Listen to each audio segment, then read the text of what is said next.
The crash came without warning, a sound so sharp and final it silenced every voice in the room. On the fourth floor of Pemberton Mill in Lawrence, Massachusetts, the wooden floor buckled. A seam split across the planks, and in the instant before it gave way, the women working the looms heard the deep groan of timber and iron under strain. Then the entire span dropped. Heavy machinery weighing thousands of pounds plunged with them. Beams snapped. Dust and screams filled the air. In seconds, the bright afternoon hum of clattering looms turned into a void of rubble, iron, and broken bodies. It was January 10th, 1860. The Pemberton Mill had only been open for 7 years, built quickly to take advantage of the booming textile trade along the Merrimack River. Like the other mills lining the water, it had drawn hundreds of workers, most of them young immigrant women and girls, many from Ireland and Germany. They worked long shifts under the roar of machines, weaving cotton and wool in a structure that, from the outside, seemed solid and modern. The mill was 5 stories tall, brick on the outside with a skeleton of cast-iron columns and heavy timber inside. It was considered a centerpiece of Lawrence, a town designed almost entirely around industry.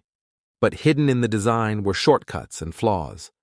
Cast-iron columns, brittle under stress, supported floors packed with heavy machinery. Each loom weighed several tons, and dozens of them crowded the floors.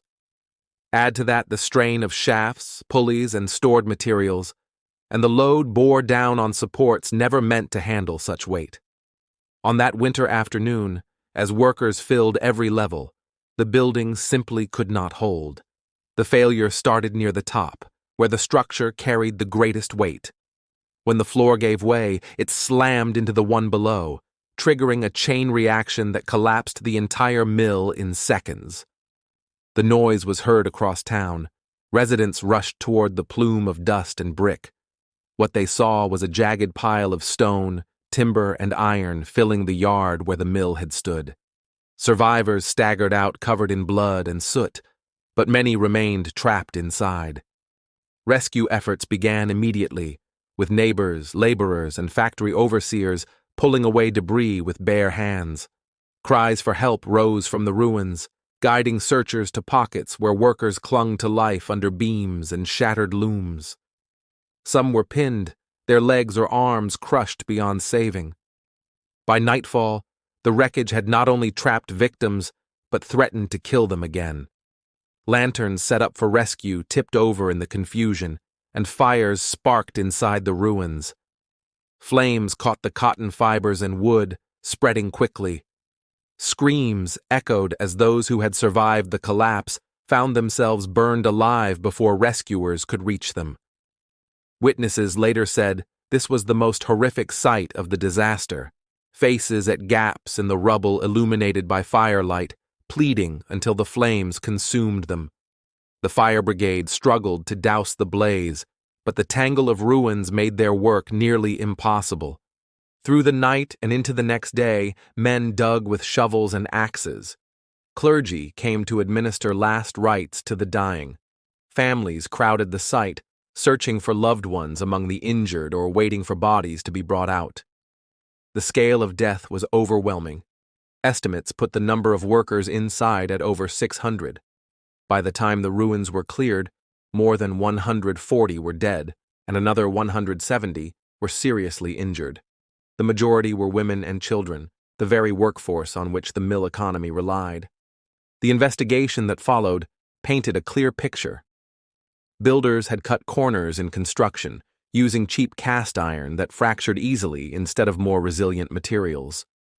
Columns were too slender, and walls were too thin for the weight they carried.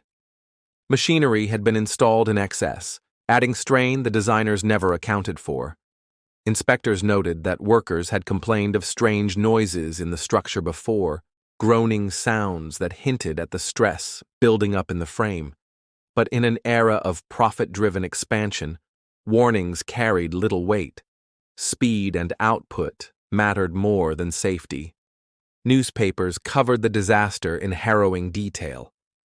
The New York Times called it one of the most appalling calamities that ever befell an American community. Illustrations showed heaps of brick and timber with rescuers clawing through.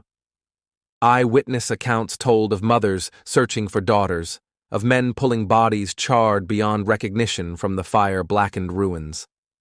The story gripped the nation because it captured the human cost of the industrial age, the progress of textile mills, measured not just in yards of cloth, but in the lives of those who worked within walls built too quickly and cheaply. Public outrage followed, but in practice, little changed immediately. The mill's owners faced no serious punishment. Insurance covered much of the financial loss, and within a year, a new mill was constructed on the same site. For the families of the dead, there was no compensation beyond small charitable collections. Workers returned to other mills under the same conditions, with safety reforms still years away. Yet the disaster remained a grim marker in industrial history. It underscored the dangers of rapid construction and the indifference of management toward safety in the pursuit of profit. It highlighted the vulnerability of immigrant laborers, whose voices carried little power against wealthy owners. And it showed the scale of loss when an entire building, 5 stories filled with machines and people, came down in a single moment. Survivors carried the memory for the rest of their lives. Some bore scars from fire, others injuries from crushing beams. Many spoke of the sound, the thunder of collapse, the screams, the silence that followed.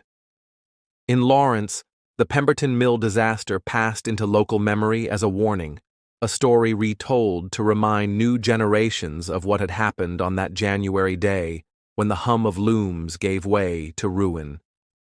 The Merrimack River Valley would see decades more of industrial growth, with mills rising and falling along the banks.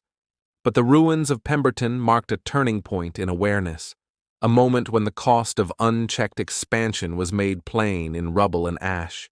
The women who died there, crushed under machines they had tended only minutes before, became silent witnesses to the human toll behind the factory walls.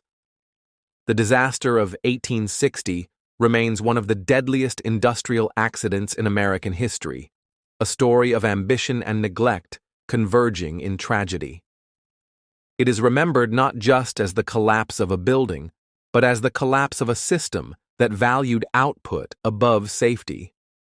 On the banks of the Merrimack, in a town built by the promise of industry, more than 140 workers paid with their lives when that promise failed. Thank you for listening to Road to Ruins. Subscribe for more true stories where systems fail and people pay the price.